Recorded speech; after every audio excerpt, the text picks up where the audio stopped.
Consistent with prior disclosures, this review confirmed that Epstein harmed over 1,000 victims. And I was astonished to see that sentence because there are no prior disclosures alleging 1,000 victims. And if you go back and look at the Justice Department's past references to the case, not just in the criminal complaint, but elsewhere, it repeatedly refers to dozens of victims, specifically 36, I think is what was alleged by prosecutors.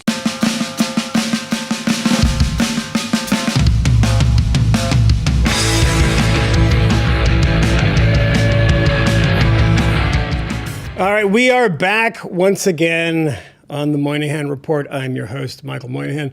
Urgent. We have an urgent story. This is an emergency podcast. Jeffrey Epstein died, by the way. I just realized this. I hadn't really taken on the kind of time here. He died in 2019, like 6 years ago, right? He was arrested initially, I think, in 2004. We're talking over 20 years ago. But this is an undead story. It is absolutely destroying the MAGA movement, which I kind of find funny. Is that wrong? Did I find that funny?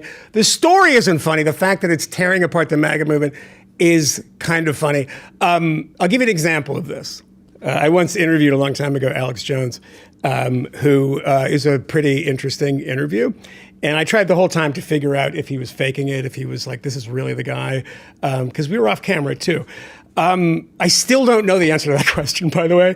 But here's a clip of Alex Jones, I think in his car. Is he like couldn't get to the studio on time? It was such urgent news when he discovered that the Trump administration was saying that there is no client list. There is no Epstein client list. This is Alex Jones's reaction.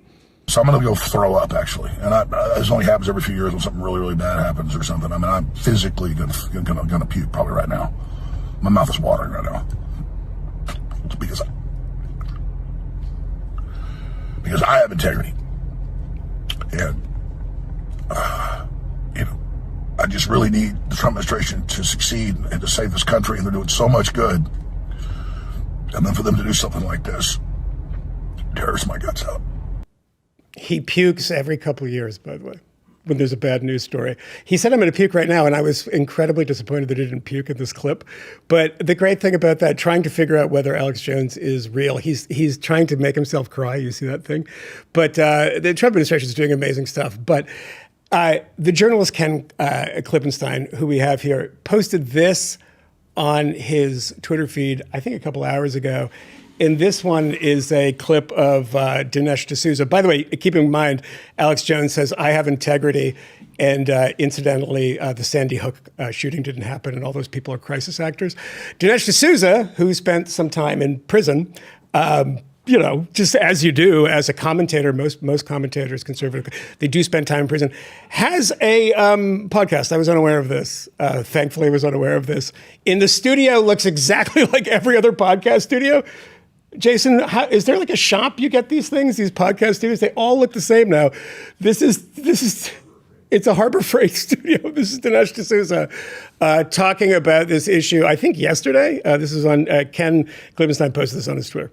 I'm going to talk about the Epstein files, and I'm going to make the case that even though there are unanswered questions about Epstein, it is in fact time to move on. I am going to blow up the earth. Dinesh D'Souza says it's time to move on. They got to him, and this goes all the way to the top.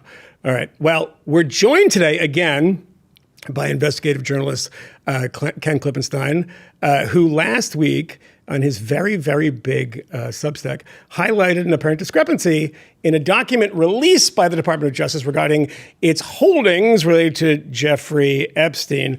And in this document, it says in 2019 that dozens of victims, I think 150 victims have been actually paid out. So that seems low. And then the new one, which says over 1,000 victims. Ken, thanks for joining us. You pointed this out. Is that true? I mean, I have a question about this where I wonder if there's just a typo or something, but what do you make of this document? Yeah, so I saw it in the Justice Department and the FBI's review of all of their holdings pertaining to Epstein, as you just mentioned. So this was like them looking at everything they had, or at least I'm saying they did. And so they publicly released this 2-page summary of it that caused a lot of agita on the part of Trump's base that's interested in this, because they thought it didn't show them whatever it is that they wanted to find. You mentioned the Epstein list. There's a whole range of theories about Epstein. And something that frustrates me is when you look at the way that the media reports it. You know, I've seen the New York Times repeatedly refer to the Epstein conspiracy theory. It's only a MAGA interest. And there's certainly like conspiratorial versions of it, but there's a factual version, which is just that he abused an unknown number of people.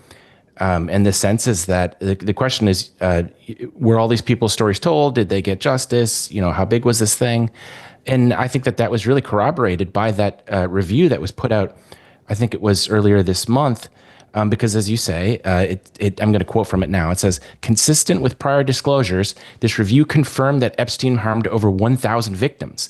And I was astonished to see that sentence because there are no prior disclosures alleging 1,000 victims.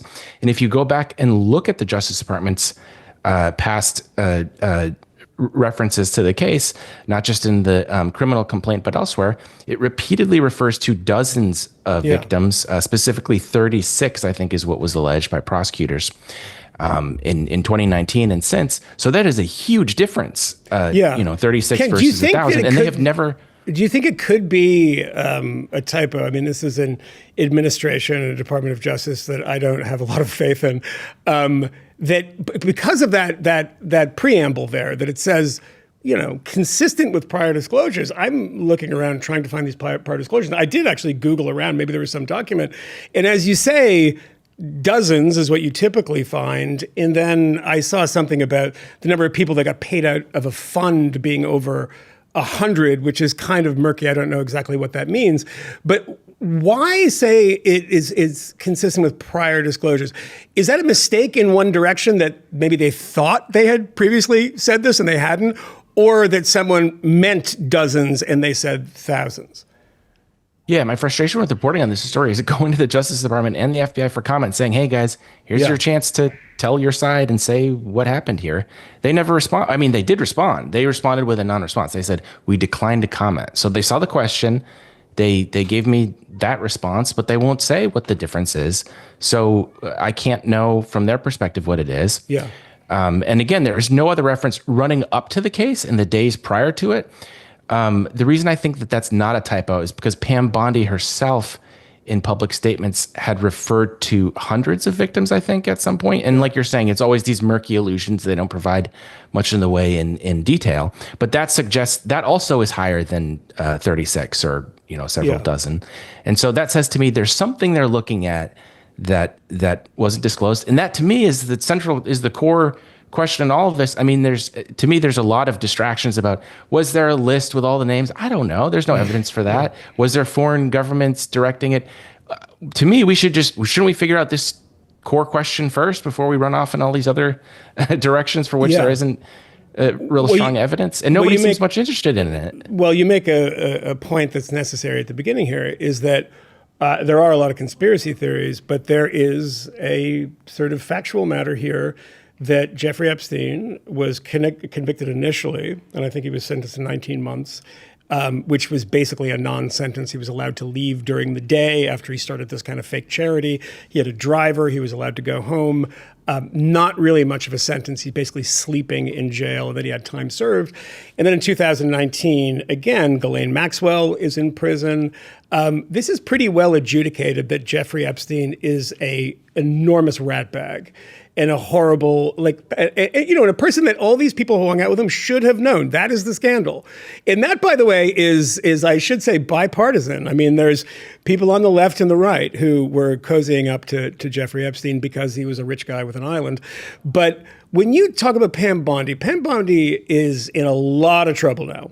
And she's getting slings and arrows from a lot of people in MAGA world because she said, look, I have this stuff on my desk. Now, she claims that what she said was, I have stuff on my desk. It's the MLK files, the JFK files, the Epstein files. But if you listen back to that, it can very well be interpreted that she says that she has an Epstein, quote unquote, client list on her desk ready for review. I'm not even sure what a client list means. Is that people who go on the plane? Is that people who, wanted tax advice from him, like Leon Black? I don't even understand that, but that's the repeated and ad infinitum. Tell us a little bit about this. You're following the political side of this. What is this war in MAGA where everyone is taking sides, and it seems like Pam Bondi is, the sword of Damocles is hanging over her head, and it looks like a pretty rough future for her.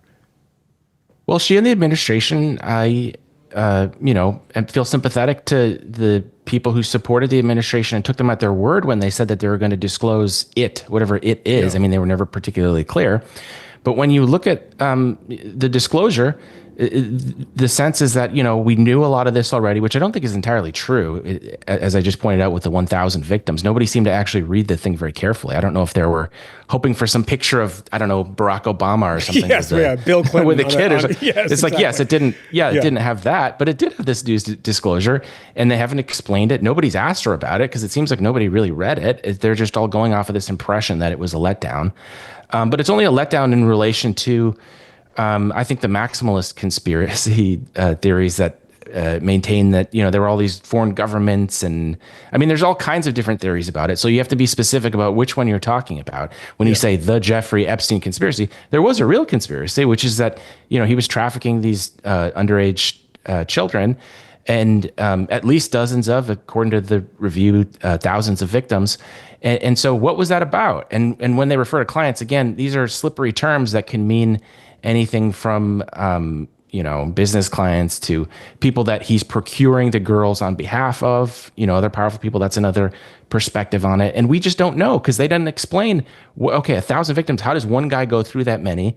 Were there other people involved? Was there a connection between, because as you say, he's cavorting with all these people. He's a socialite. And so you can't just assume from that every person he knew was necessarily privy to this other side of him. I have to imagine that there were hints of it. I mean, Donald Trump is quoted in the New York Daily News in the 2000s as saying, he loves women, particularly young women. So there were clearly hints that he actually says just like me, he loves women, but then he says, he likes them particularly young. Yeah. It's like, we have a lot in common, but And he'd said that we'd known each other for 15 years. I mean, there's a murkiness about a lot of this stuff because nobody wants to be associated with it in any way. And as you say, like, let's get Ghislaine Maxwell or his little black book it's an address book. I saw the images of Jeffrey Epstein's address book and I knew people in it. And I don't know that many people, and I don't have an island.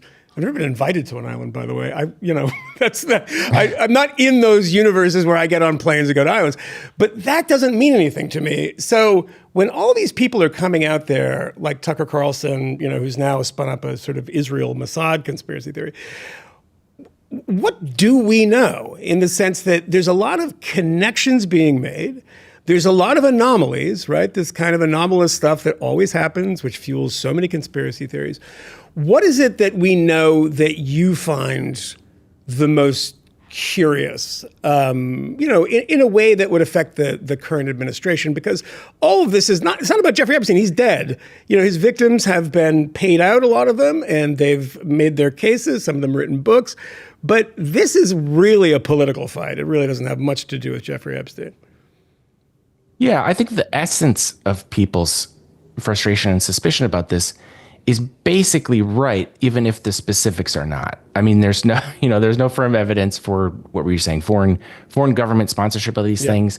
Reading about Epstein, he clearly sounds like someone who liked bragging, liked being around famous people and being able to say that he was. So you can't take someone like him at his word if he, is saying these strange things. I remember there was a profile of him that had a picture of the Crown Prince of Saudi Arabia, now the de facto ruler, Mohammed bin Salman. He had a portrait of him in his office and he described himself as knowing him. So this guy loves going around giving the impression that he knows all these Maybe he's people. Saudi intelligence. We don't know, right?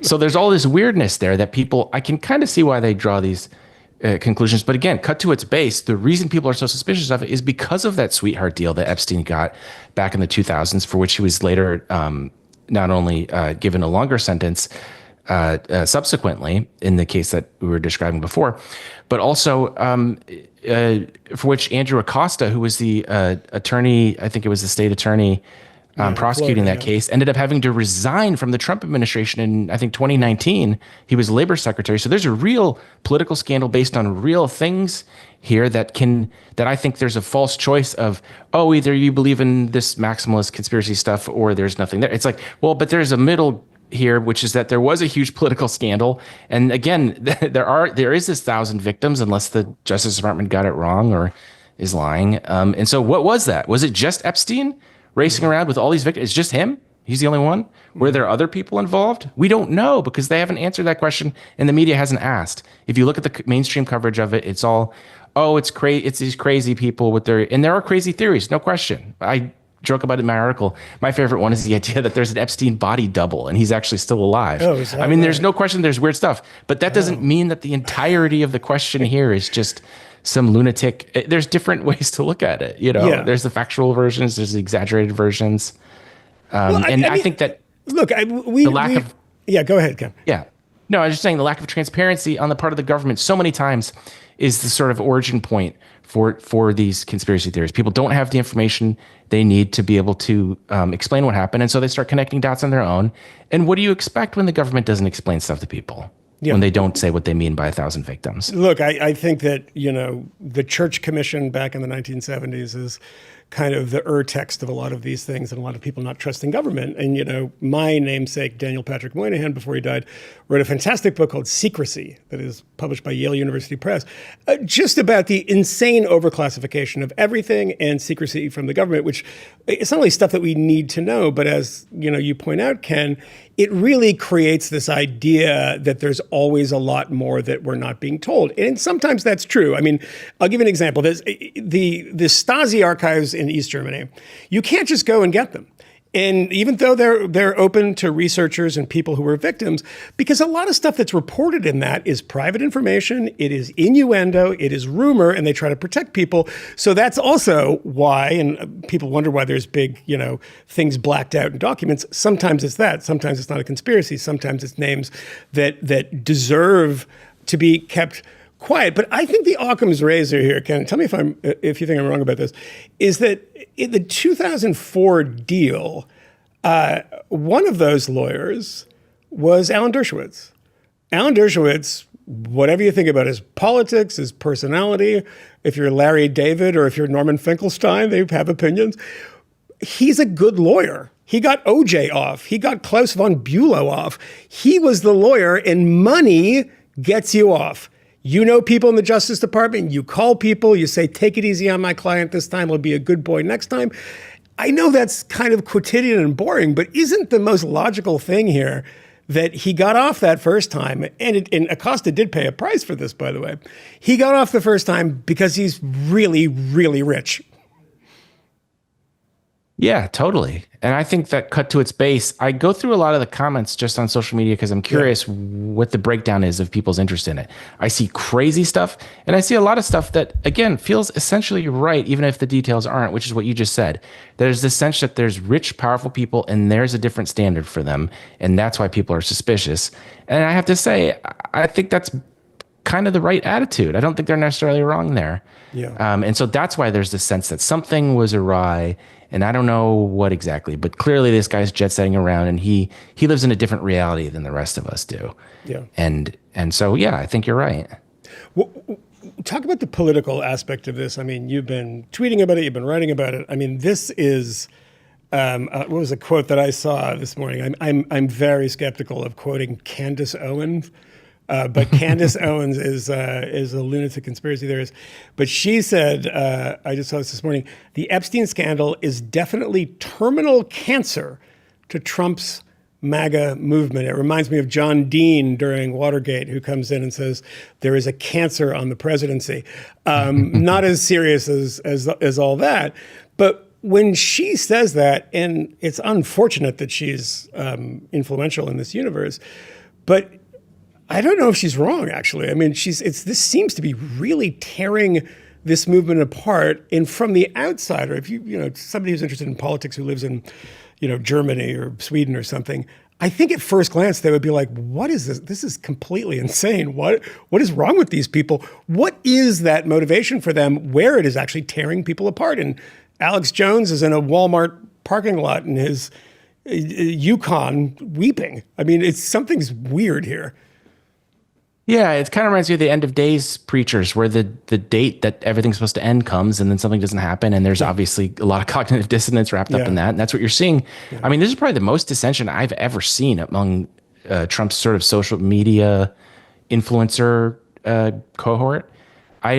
People like Charlie Kirk and, you mentioned Owen, but I mean, all kinds of these guys just saying like, hey, you said that there was going to be this. And part of that is how clumsily they've handled it.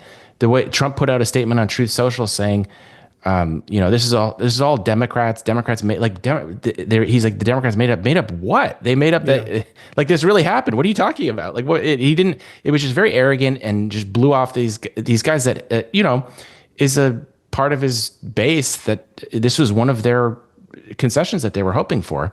And so there's no explanation on the part of the FBI director, Kash Patel, who for years had been playing up the maximalist version of this conspiracy theory, and Don Bongino. And now they're just like, oh, there's nothing there. And it's like, don't you have to explain why you believed it before and why you don't believe it anymore? And they're just acting like, oh, what? You're still into this? It's like, wait, you guys were just talking about this last year. Yeah. Why are you pretending like you never believed this?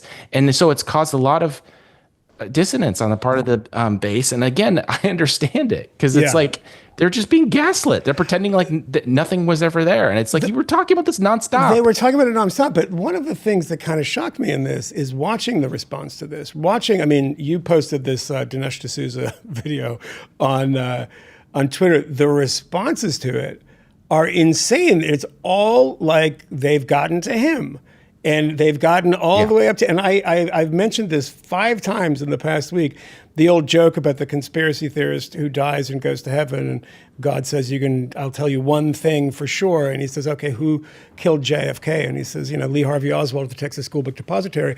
And the conspiracy theorist, oh my God, it goes all the way to the top. It goes this far. It's like, you can't convince people of things that they want to believe. And the thing about the Bongino and Kash Patel is, I was surprised that the MAGA people believed it. That the things that they're told they believe. I mean, I see it as a performance. All of it is part of a performance. I mean, they were lying then. They're not lying now. It's pretty clear that, it's like people say this about Tucker Carlson. It's like, he's now playing a character because it's making him money. It's like, no, I think he was playing a character on Fox News. I think this is who he is. I think this is like what he's become is actually what it is. But on this one, like, doesn't it seem pretty clear that these people are playing this double game? It's audience capture. The conspiracy is great. MAGA loves this kind of stuff, that this is all part of the deep state, which is the kind of text of MAGA. The big overarching thing is the deep state. And this plays into it, whether it's why is Tucker talking about the JFK assassination ad nauseum? Because it's part of this whole thing that you can't trust the government because the government is effectively just one big deep state. Yeah, where they messed up was in saying that it's done. I mean, the obvious play was what they've been doing, which is saying, oh, the interim report is coming out in 2 years and you just got to give us a little bit more time. And you just keep doing that indefinitely. Yeah. These conspiracy theories almost remind me of a virus where they're just constantly evolving and you're adding different pieces on to respond to whatever the vibe of the adherence is at a certain point in time.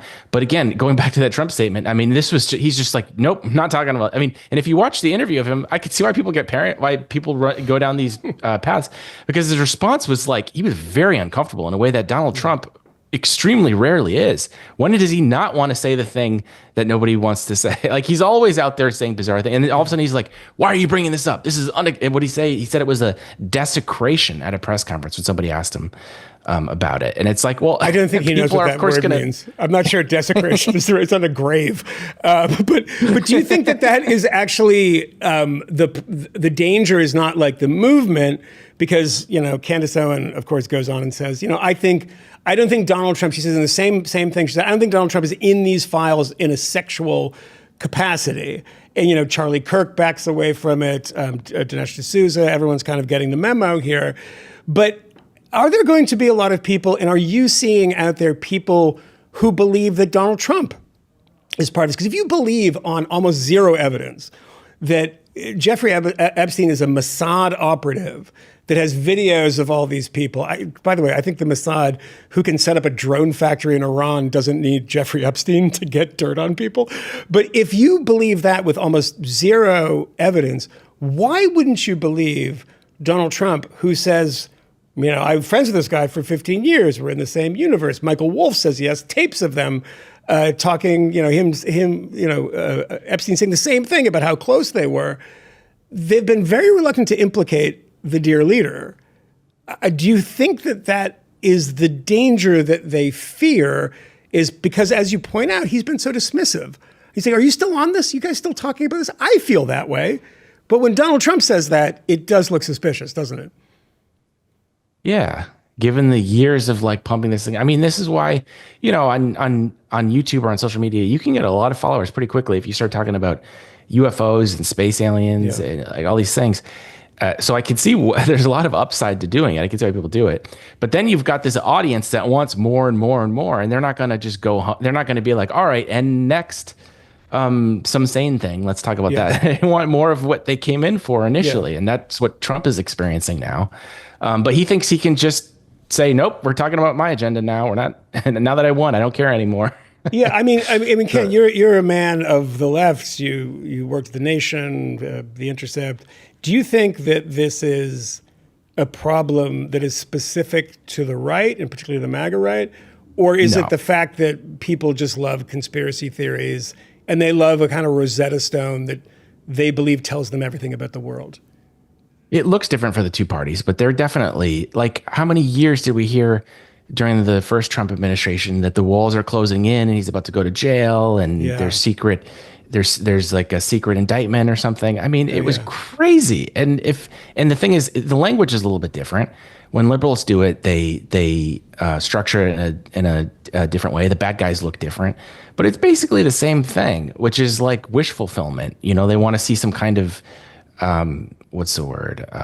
comeuppance or something. And since the Democrats obviously are not going to provide that for them, as feckless as they are, they're going to make up some, theology about how it's going to come and save us and then everything will be fixed.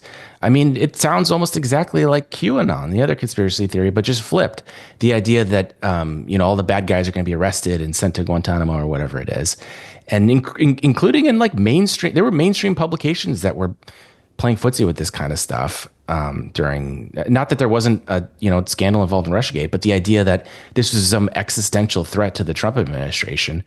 There were Pulitzers awarded to this stuff. I'm not saying that people said things that weren't true, but they were playing into the idea that this comeuppance is coming and that you don't have to defeat Trump politically. You can actually win through, the FBI is going to save you, and again, now the FBI is going to save you, but it's Kass Patel. And it's the Republicans. So no, I don't think that there's a difference. I think it just looks different. I think aesthetically it's different.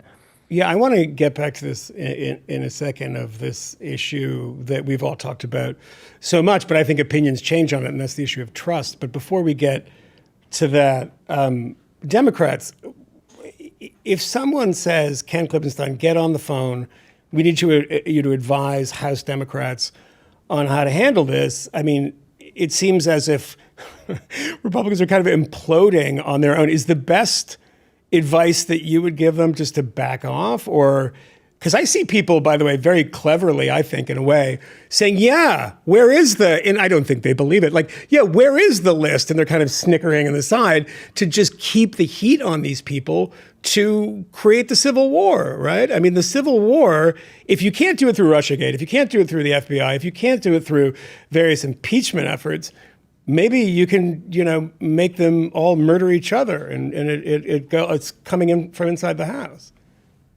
Well, that's certainly what they're trying. I don't know how many people care. I think the people that care about this are very overrepresented in online venues. Yeah. And so I wonder if the Democrats are spending a lot of time online and thinking that translates to real life, because my guess is it doesn't.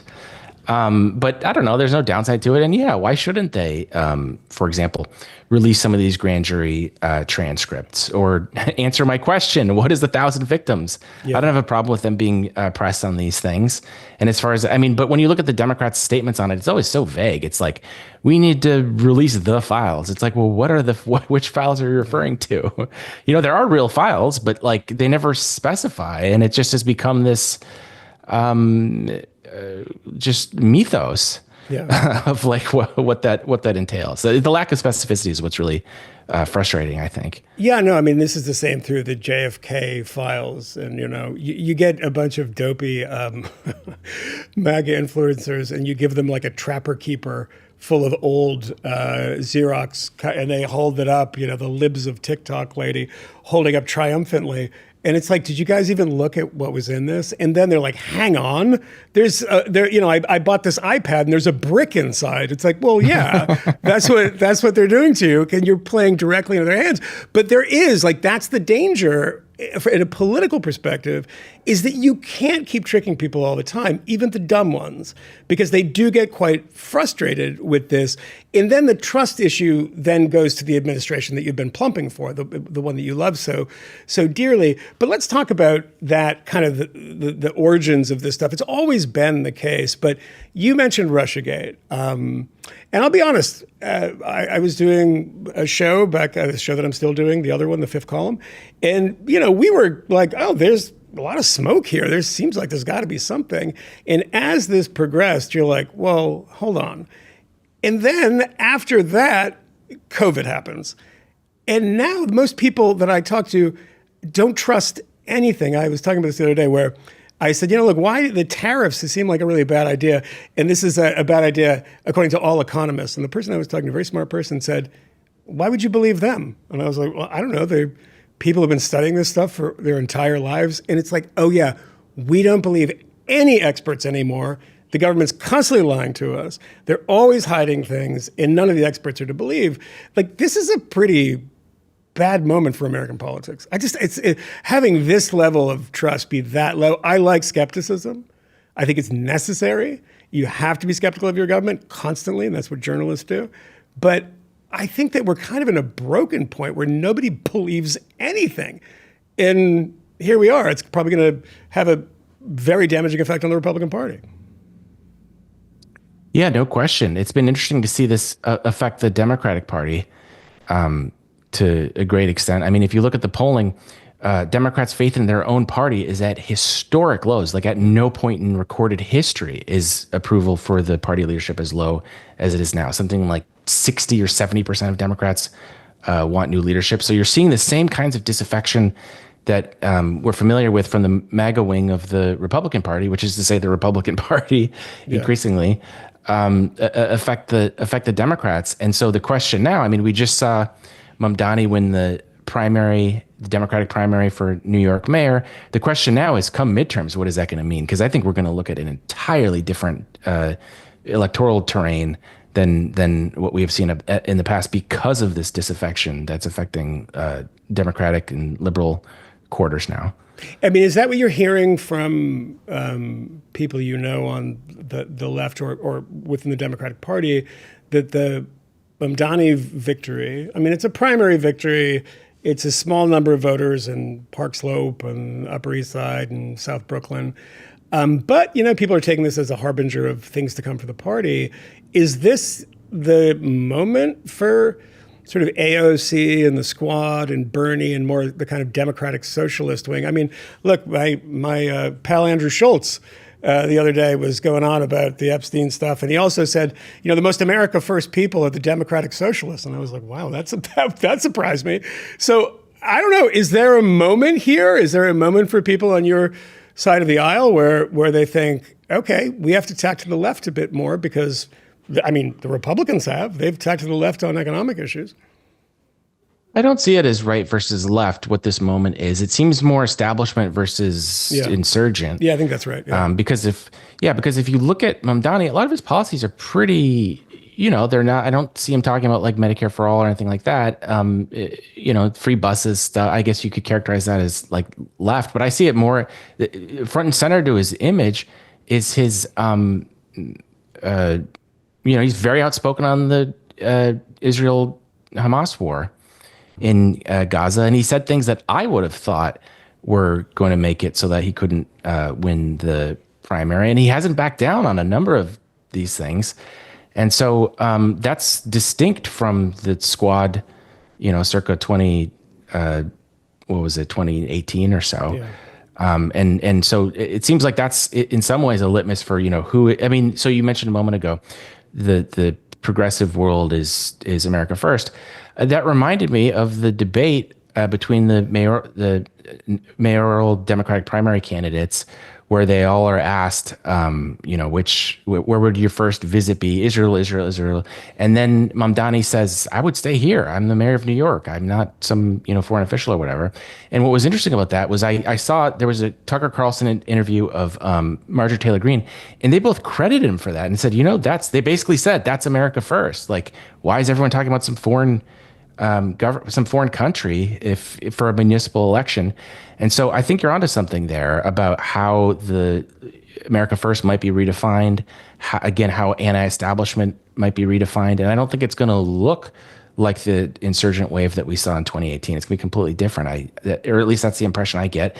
And that's how the Democrats are themselves preparing. You can go on Richie Torres' account on Twitter, the congressman from New York, who used to tweet about Israel like every day, all the time, just pro-Israel stuff. I go there, I can't see him saying anything about it anymore. And now even centrist Democrats, like Senator from Michigan, she, always just very conventional stuff. Now she's suddenly talking about human rights in Gaza. It's like you can feel the party trying to reorient itself, anticipating this wave that I'm describing. I don't think they're going to be able to preempt it because nobody's going to believe this rhetorical shift like 1 year before the elections. But they certainly see it. Regardless of what anyone or what I think or you think about what's happening in the Middle East, it is interesting as a part of American politics in the sense that, Mamdani, perfectly reasonable answer to say, well, I would be the mayor of New York. I don't know why you're asking me about this. But he does talk about it a lot. Despite the fact that he's running, he's a member of city council, he's running for mayor of New York, and this is an issue that has galvanized people on the progressive left. And I guess what I'm on the wait and see on, and I haven't seen Richie Torres's tweets recently, or if he's talking less about it, I wouldn't be surprised. There's a fatigue of it, and then I think that everybody I know, even people who are very, very, very pro-Israel, have said, look, Israel has pretty much lost the propaganda war. If you want to look at it that way, it's not, this is the thing, by the way, if Jews control the media, they're doing a horrible job because they're definitely losing the propaganda war on this one. But yeah, that, Marjorie Taylor Greene, though, I won't say it for Tucker because I haven't paid too close attention to all of his comments on Israel, but Marjorie Taylor Greene seems to have Israel on the brain in a way that I don't think is healthy. Shall we? I'll just put it that way. No, I was just surprised that they would credit. Yeah, no, I'm surprised they would credit at all this person that's supposed to represent. What have many of these MAGA Republicans said? He's an Islamist, extremist, all these things. I was like, what? They're going to say he's America first? I was really shocked by that. Yeah. But you're right that New York is not representative of the national electorate.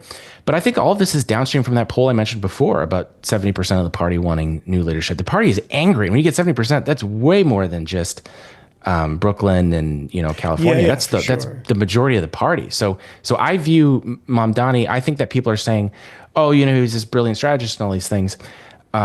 He ran a competent campaign for sure. But I think it's all downstream from the rage that I was just describing, and that's getting missed in the analysis. And so I think it's a mistake to progressive versus style. That would have been a lens that was explanatory in 2018.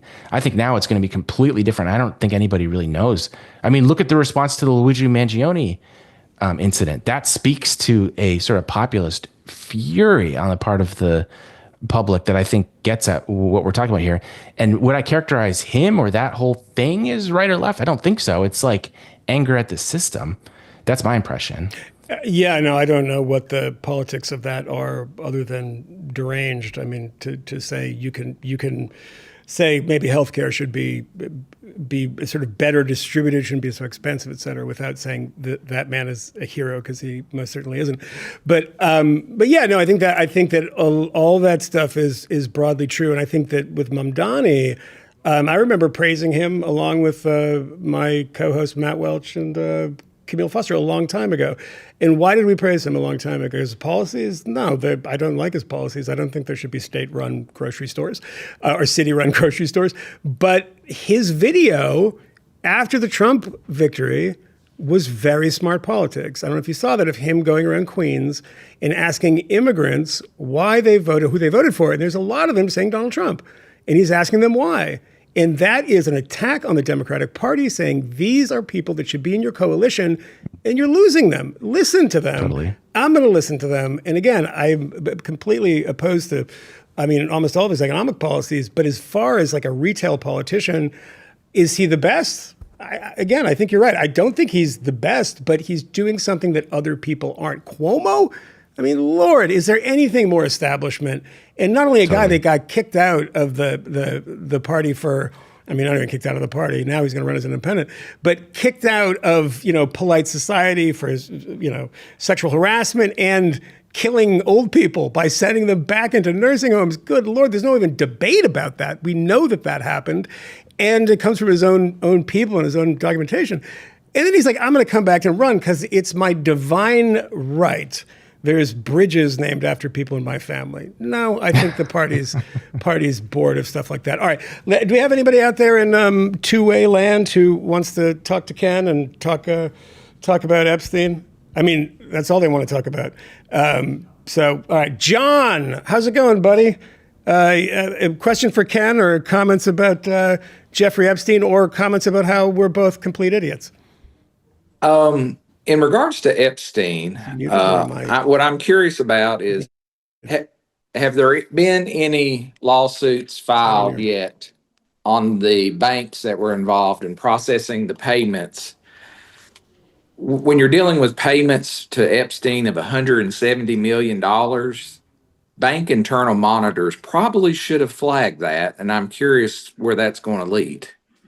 I have seen civil suits from victims in relation to that. I should preface all of this with that I'm not an Epstein expert. I'm trying to focus on what I can find in the factual part of the 2025 review and draw attention to that. But my understanding is that there were attempts at civil restitution on the part of some of the victims, but that this is a kind of scandal that gets at the class basis of all of this, where then Epstein's attorneys were able to very deftly move the money or structure it in such a way that it wasn't able to be gotten by a lot of these civil claimants. So that's a scandal in itself, just how corporate tax law allows them to offshore these things and make it so that you can't even get, victims can't even sue in this case. But as to the banks flagging things like that, I don't know, but I can only tell you what I just said was the frustrations with the civil restitution process. Because, go ahead, yeah. I guess my concern would be, if you're like a plaintiff's lawyer, it's like $170 million is a lot of money that's being sent to one person for what purpose? Yeah, I should just say that I didn't hear the first part of this question, because he was asking about if there's been any legal conflict over the bank's processing of this huge sums of money that Epstein had. Yeah, well, are you referring to the money from Les Wexner? Yes. Yeah, so he had some huge sum of money from some tycoon that it's not really clear what he got it for, and so there's a lot of questions about that. But again, I guess my view on a lot of this stuff is the scandal is often what's legal rather than what's not legal. The regulations in place for this kind of stuff, you would be amazed how weak it is. I can't speak to the specifics of this case, but it would not be the first time that rich people are using offshores accounts to move money in ways that have very little oversight. That's really all I have to say. In 2019, when Epstein killed himself, before he did that, he moved a bunch of money away from the prying eyes of both victims and the government and various judges. And, to the Les Wexner thing, I mean, that is the real mystery. And that's the thing I think that people should focus on. And they should, journalists should be doing work on this. Wexner, who was, behind Victoria's Secret and the Limited Corporation, he had the largest, most expensive private residence in New York City. And that ended up in Jeffrey Epstein's hands. There's no bill of sale. The people have looked and journalists have looked, and we have no idea how that was transferred over to him. And people talk also about Leon Black. Leon Black was the head of Apollo Capital, and he was run out of there, who paid an extraordinary amount of money for quote unquote tax advice. Now, there is actually a weird explanation for that the $150 million he paid for quote unquote tax advice, that the idea was that he saved him $2 billion, and the amount of money that he saved, Jeffrey Epstein would get a percentage of. But Leon Black is the head of Apollo Capital. He knows a lot of people that can give him a lot of good tax advice. So this kind of stuff is the interesting thing. And I think what Ken is driving at when you talk about, the banks and other people involved and, who's paying who, and there's shadowy international figures, okay. If you show me something like that, I'll listen, but nobody's provided the evidence. What is interesting is what Ken is talking about. If you go out in New York City, there's a lot of people here who have a lot of money who do nothing. They don't produce anything. They don't create anything. They get other people's money and they triple it and they quadruple it, and God knows what they do. They're hedge fund guys. And how do people afford all those places in the Hamptons? 25 million. All of these people like own companies that make, Tic Tacs or something, products that people buy. No, it's handling other people's money in a Wall Street way. Some of that is totally fine and totally above board, but a lot of that stuff isn't. And that is actually the scandal here. How did Jeffrey Epstein become so wealthy? He was a teacher at Dalton. Sure, he was also very clever by all accounts. He met somebody when he was teaching at Dalton, a parent who, this is the school for the elites, and he parlays that into Bear Stearns and a million other jobs. But it's in that world that is interesting. That is what's interesting. But that's not sexy. Talking about regulatory things, talking about how people create money from other people's money by doing nothing, right? It's more interesting to say Mossad.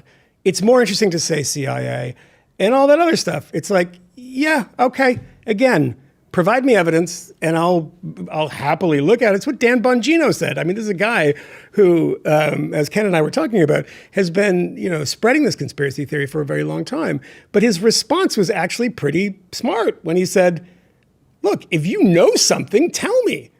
Like, if you have evidence, tell me, we will look into it. But right now, we just don't have that.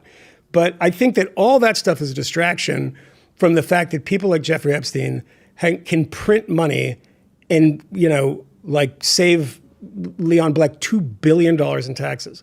$1 billion in taxes. That's according to Apollo's own internal report.